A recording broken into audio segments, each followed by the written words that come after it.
So for today's video, medyo vlog nakalip din ako dahil mayroon in-order si mama. Kaninang dumating.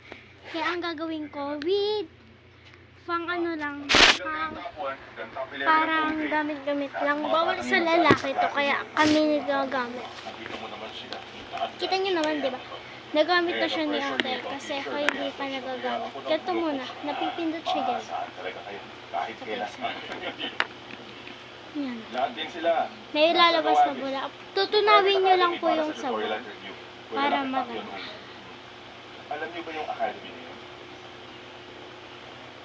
Narinig ko lang na nag-offer sila ng passion para sa ilang nasa elite club.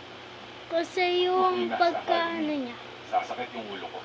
Kasi sa kabila ng lahat ng effort nila, ang naging top 1 sa klase si Pak Yun-Hung na wala naman sa academy.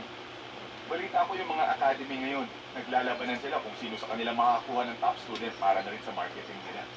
Manit yung mukha. Okay, so mula rito,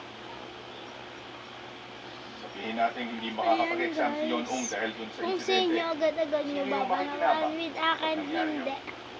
Yung mga estudyante sa Nuwabis Academy, lahat sila magtataas ng isang rank pag wala si Yun-Hung. O baka naman, mas tataas na ngayon ang ranking pati na rin ng tier ni Di ba ang ganda nyo? Jung Soo-jong. The days of Paul, makaka-order lang na ito ni Mara. Kaya gagamitin nyo. Talagang gusto mong sabihin sa akin.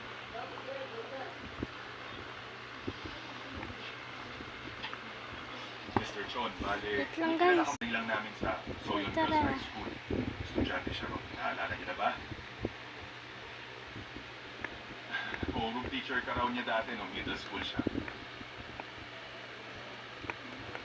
Kaya pag ano, Oo, katapos nyo siya sabi gamitin, ni dapat Eddie, dahil babanawan maganda ang grades niya, plano niyang mag-enroll sa Kasi nyo hindi nyo babanawan. Amen, pagtapos nyo gamitin, sabi ng mama ko, ganawan daw ito.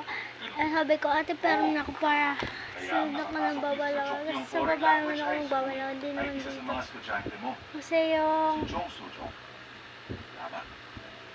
pagkatapat nito, memorism talaga to, guys. Kahit mataas naman ang grades. Kaya comment lang Dahil sa hindi mayaman ang part pamilya, hindi kaya ng 2.